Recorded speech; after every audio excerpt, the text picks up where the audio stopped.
Assalamualaikum warahmatullahi wabarakatuh. Saya Ilham Wahyuni, nomor BP 2013-21017.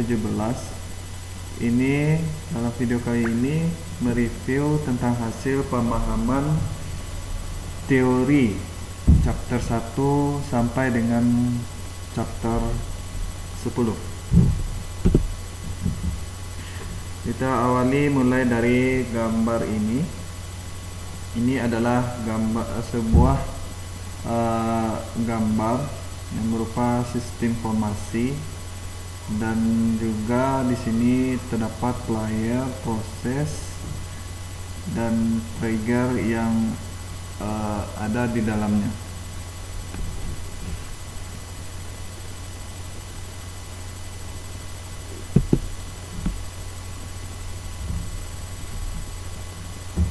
Nah, kita mulai yang pertama.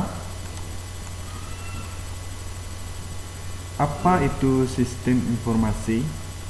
Sistem informasi itu adalah sebuah komponen yang saling berhubungan.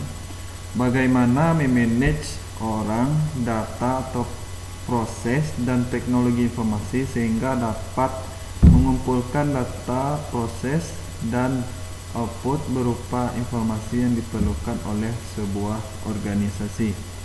Beberapa contoh sistem informasi kita lihat seperti gambar di atas. Ini adalah beberapa contoh produk sistem informasi. Yang pertama itu contohnya transaction processing system, terus manajemen informasi sistem, decision support, executive information, expert system, dan lain sebagainya. Pertanyaan yang kedua yaitu yang terlibat dalam pengembangan sistem. Ada 4, yaitu yang pertama sistem owner atau pemilik sistem, yaitu orang yang bertanggung jawab dengan perusahaannya atau organisasinya. Yang kedua sistem user adalah orang yang sangat penting, pengguna dari sistem yang dibuat, itu termasuk internal user dan external user. Internal user ini adalah pengguna sistem di dalam organisasi. Adapun external user adalah pengguna sistem di luar organisasi. Selanjutnya adalah sistem desain. Orang yang akan merancang input output berdasarkan keperluan dari user. Yang keempat itu sistem builder, yaitu adalah orang yang membuat sistem ini berjalan. Pertanyaan ketiga yaitu sistem informasi. Kenapa sebuah sistem informasi itu perlu dikembangkan? Itu untuk mendukung keperluan bisnis dan juga karena adanya dukungan teknologi yang ada. Yang keempat, jelaskan tahap-tahap dalam pengembangan sebuah sistem informasi. Tahapan dalam pengembangan sistem itu ada 4 tahap. Yang pertama yaitu sistem inisialisasi, itu menentukan atau menetapkan skop atau goal atau schedule atau budget dari sistem yang akan kita bangun. Selanjutnya sistem analisis, itu keperluan dari user, dan itu lalu bisa didesain sesuai dengan keperluan desain. Kita perlu menganalisisnya sesuai dengan keperluan user. Yaitu selanjutnya sistem desain, itu berupa development dari sistem. Selanjutnya implementasi atau penerapan dari sistem. Next, selanjutnya pemahaman bab 2. Di sini apa tujuan utama dari pengembangan sistem informasi dan bagaimana kaitannya dengan business driver dan dengan teknologi driver. Di sini tujuan utamanya adalah improve business knowledge, yaitu pengetahuan yang ada di dalam database, menggali atau menemukan pengetahuan dari data yang ada.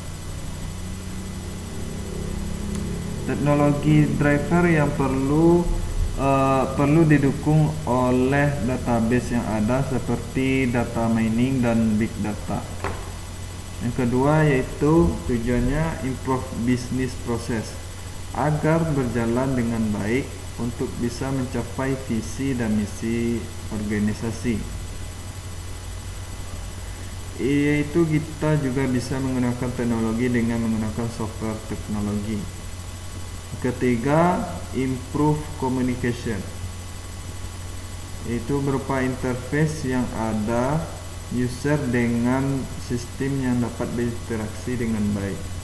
Ini kita juga bisa menggunakan interface yang bagus dengan software, beberapa macam software yang terbaru saat ini. Nah, selanjutnya pemahaman pada bab 3. Prinsip-prinsip yang perlu diperhatikan dalam pengembangan sebuah sistem. Yang pertama yaitu melibatkan pengguna sistem. Tentu melibatkan pengguna sistem termasuk pengguna sistem internal maupun eksternal. Yang kedua yaitu gunakan pendekatan pemecahan masalah. Apa-apa saja masalah dalam membangun sebuah sistem. Yang ketiga, menetapkan fase dan kegiatan. Selanjutnya, dokumen melalui pengembangan, itu menetapkan standar dari sistem yang kita buat, mengelola proses dan proyek, membenarkan sistem sebagai investasi modal. Jangan takut untuk membatalkan atau merevisi cakupan, memecahkan masalah, merancang sistem untuk pertumbuhan dan perubahan suatu organisasi.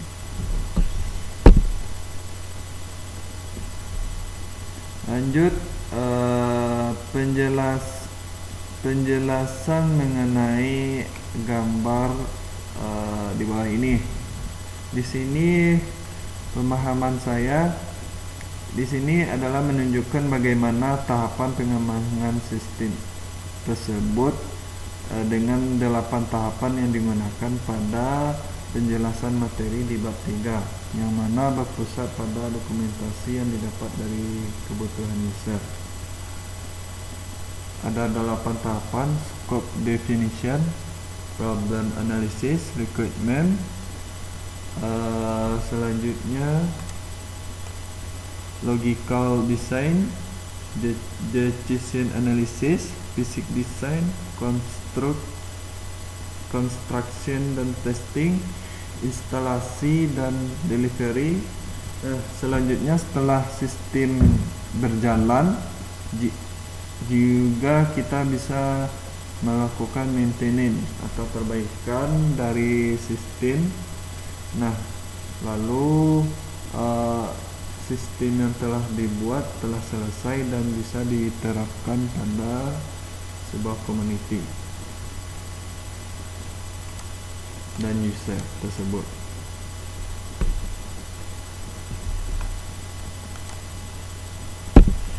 Next, pada bab 4, di sini apa yang dimaksud dengan project?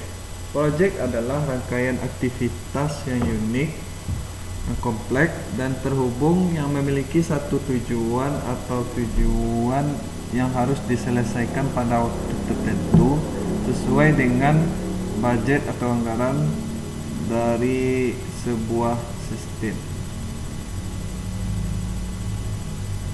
Kedua, apa saja kriteria sebuah proyek itu dikatakan sistem?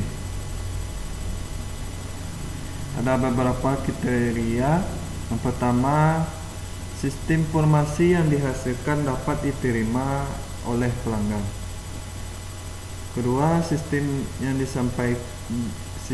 dibuat sesuai dengan schedule. Yang ketiga, sistem yang dibuat sesuai dengan anggaran atau budget.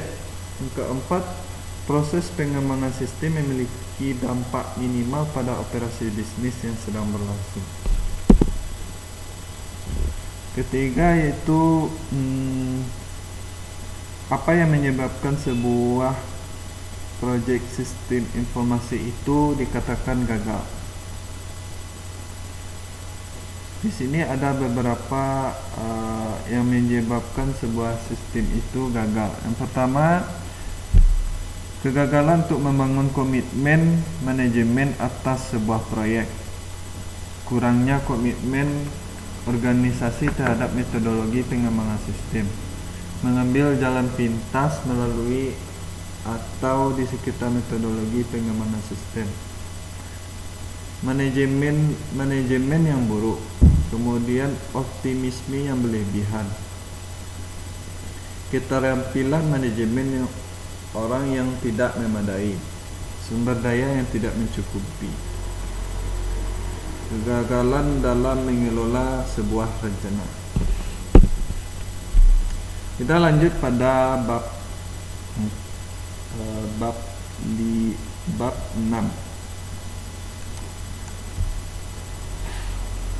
Bab 6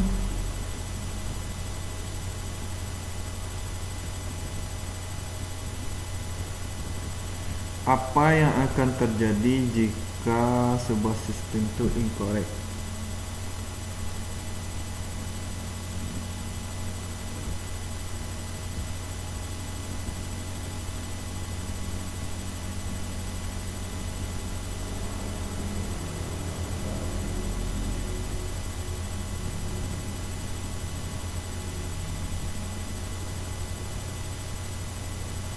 Jika sebuah sistem itu incorrect, maka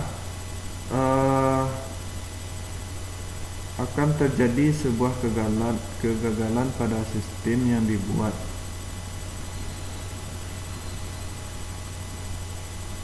Mungkin sistem yang dibuat tidak memenuhi harapan pengguna dan ketidakpuasan itu akan menyebabkan mereka tidak menggunakannya. Setelah dalam produksi, biaya pemeliharaan dan peningkatan sistem mungkin sangat tinggi. Reputasi staf TI dalam tim menjadi ternoda karena kegagalan apapun, terlepas dari siapa yang salah, akan dianggap sebagai kesalahan oleh tim. Selanjutnya,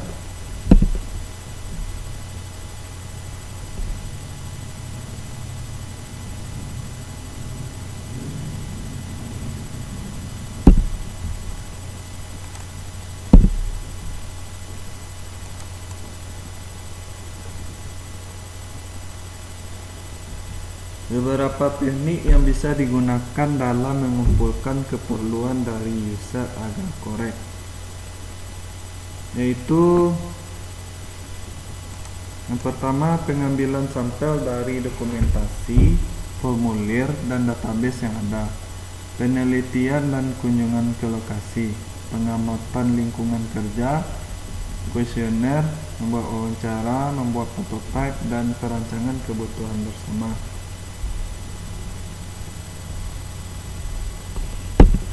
Lanjut. Di sini pemahaman tentang bab 7, 8, dan 9.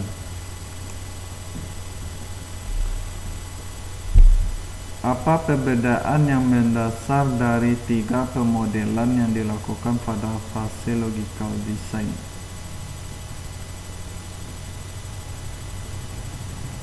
Perbedaannya terletak pada teknik yang digunakan di masing-masing pemodelan.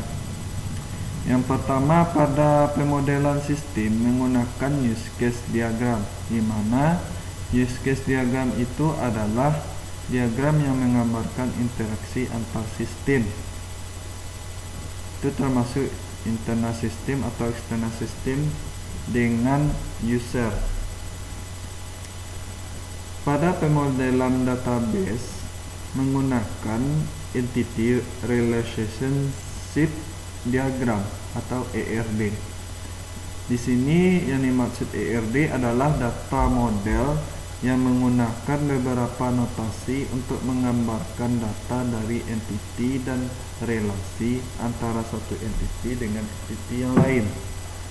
Selanjutnya, pada pemodelan database menggunakan data flow diagram atau DFD.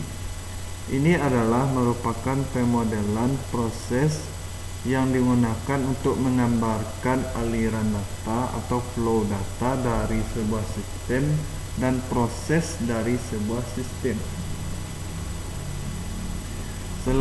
Selanjutnya, pemahaman bab ke-10. Faktor-faktor yang harus dipertimbangkan dalam melakukan studi kelayakan. Ada 4 hal yang faktor yang mempengaruhi. Di antaranya adalah operational feasibility. Maksudnya di sini adalah apakah solusi yang diberikan dapat diterima oleh organisasi. Yang kedua, technical feasibility. Apakah SDM yang kita punya dan kepakaran kita cukup atau tidak. SDM ini termasuk dengan bukan hanya terhadap manusia, SDM manusia, namun juga terhadap budget atau alat dan lain sebagainya. Yang ketiga yaitu schedule feasibility. Apakah schedule-nya dapat selesai tepat waktu atau tidak? Schedule yang telah kita jadwalkan, apakah sistem itu dapat selesai tepat waktu atau tidak? Yang keempat yaitu economic feasibility.